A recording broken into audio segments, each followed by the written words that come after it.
0214 dari kelas 3 FI, mata kuliah pembelajaran terpadu dan tematik, program studi pendidikan guru sekolah dasar, Universitas Muslim Nusantara Al-Wasliyah.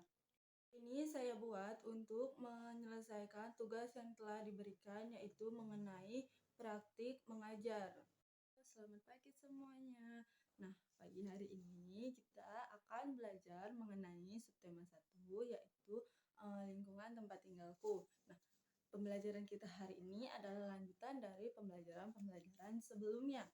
Oke, ada yang masih ingat nggak apa itu lingkungan tempat tinggalku? Ibu akan sedikit menjelaskan atau mengulang apa itu sih lingkungan tempat tinggalku. Jadi, lingkungan tempat tinggalku itu adalah tempat menetap untuk manusia itu berteduh dari keadaan alam, serta tempat melaksanakan hak dan kewajiban dalam menjalankan hidup. Tempat tinggal manusia biasanya yaitu berwujud seperti rumah. Tempat tinggal adalah kebutuhan utama bagi manusia. Setiap manusia tentu menginginkan rumah yang nyaman untuk kehidupannya.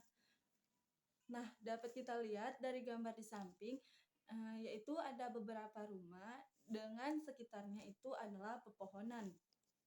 Nah, di gambar di samping ini juga terdapat hamparan sawah atau persawahan dengan sejumlah petani yang sedang bekerja. Dan juga ada beberapa binatang seperti ayam, kuda, sapi, dan juga lain-lainnya. Dari gambar di samping ini dapat kita lihat bahwasanya lingkungan perumahan ini masih sangat asri dan sangat nyaman, yang dimana lingkungan ini jauh dari perkotaan, jadi tidak ada udara-udara seperti dari asap kereta atau dari pabrik-pabrik yang mengeluarkan asap-asap atau debu yang mengakibatkan tercemarnya lingkungan tadi. Jadi dari gambar di samping ini terlihat lingkungannya itu masih sangat asri dan nyaman. Jadi sekarang anak-anak sekalian sudah tahu kan mengenai lingkungan tempat tinggalku. Ibu sudah 2 kali nih menjelaskan mengenai lingkungan tempat tinggalku. Sekarang kita masuk ke pembelajaran kita yang selanjutnya di pembelajaran 3. Anak-anak bisa melihat buku paketnya di pembelajaran 3 pada halaman 13. Nah, di pembelajaran 3 itu ada sebuah cerita lanjutan dari pembelajaran 2.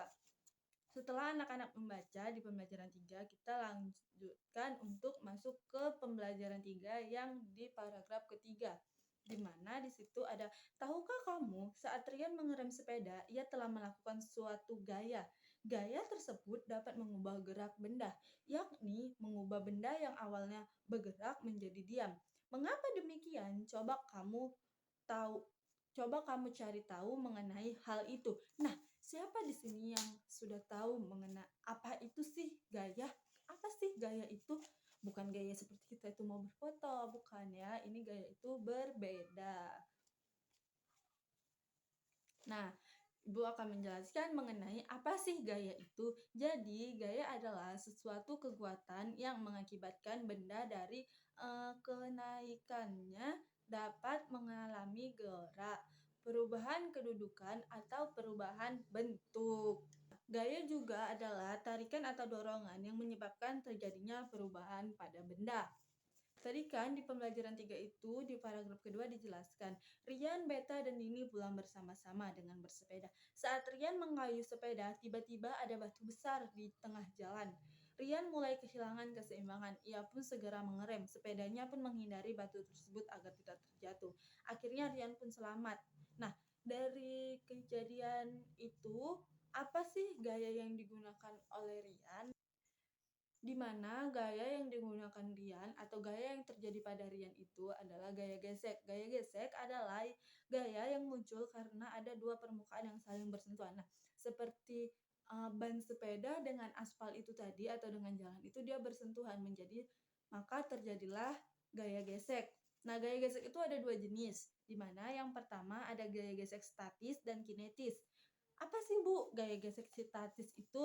Nah, gaya gesek statis adalah gaya yang terjadi saat dua benda bergesekan, nggak bergerak, menyebabkan benda tidak tergelincir. Nah, kalau gaya kinetik, gaya yang terjadi saat kedua benda yang bergesekan bergerak.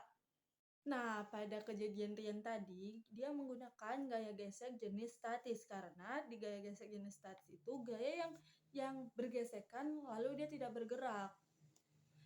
Tetapi kalau di kinetis itu adalah sebaliknya. Dia gaya gesek yang bergerak. Nah, dari gaya gesek sendiri dia memiliki manfaat dalam kehidupan sehari-hari. Contohnya tadi seperti sepeda Rian, manfaatnya itu membuat benda berhenti. Selain dapat membuat benda bergerak, gaya gesek dapat juga membuat benda berhenti bergerak seperti saat Rian mengerem sepeda tersebut. Anak, sekarang kita masuk ke halaman berikutnya di halaman 14. Itu di atas ada beberapa kelanjutan dari cerita tadi Rian di halaman 13. Nah, setelah kita membaca itu tadi, lalu setelah itu ada teks atau cerita mengenai si Unyil, tokoh fiksi idolaku. Nah, anak-anak bisa membaca dulu terlebih dahulu mengenai si Unyil, tokoh fiksi idolaku. Nanti setelah anak-anak selesai membaca, Ibu itu akan menjelaskan, apa sih Bu si Unyil, atau apa sih Bu tokoh fiksi, apa sih Bu fiksi itu. Nah, anak-anak terlebih dahulu membaca dulu mengenai tokoh fiksi idolaku. Jadi setelah anak-anak semua sudah membaca semua kan. Jadi siapa sih yang pernah melihat si Unyil di TV?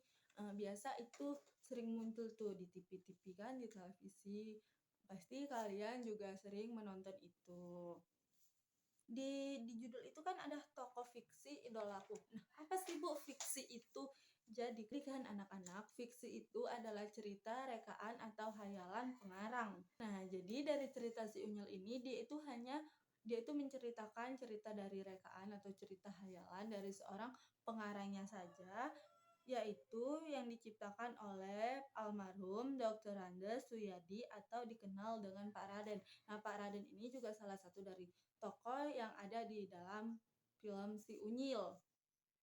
Nah, dari isi cerita Si Unyil ini, dia itu murni berasal dari khayalan pengarang. Tetapi juga dapat berasalkan dari kehidupan nyata gitu kan, atau dari fakta. Cerita fiksi yang berasal dari fakta biasanya karangan berdasarkan fakta yang diperoleh dari berbagai pengalaman. Bisa pengalaman pribadi maupun pengalaman orang lain. Untuk pembelajaran kita hari ini cukup sudah sampai di sini saja, dan pembelajaran akan kita lanjutkan di minggu yang akan datang. Ibu akhiri dengan wassalamualaikum warahmatullahi wabarakatuh.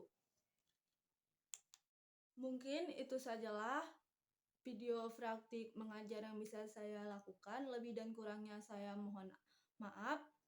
Saya akhiri dengan wabillahi taufiq wal hidayah. Wassalamualaikum warahmatullahi wabarakatuh.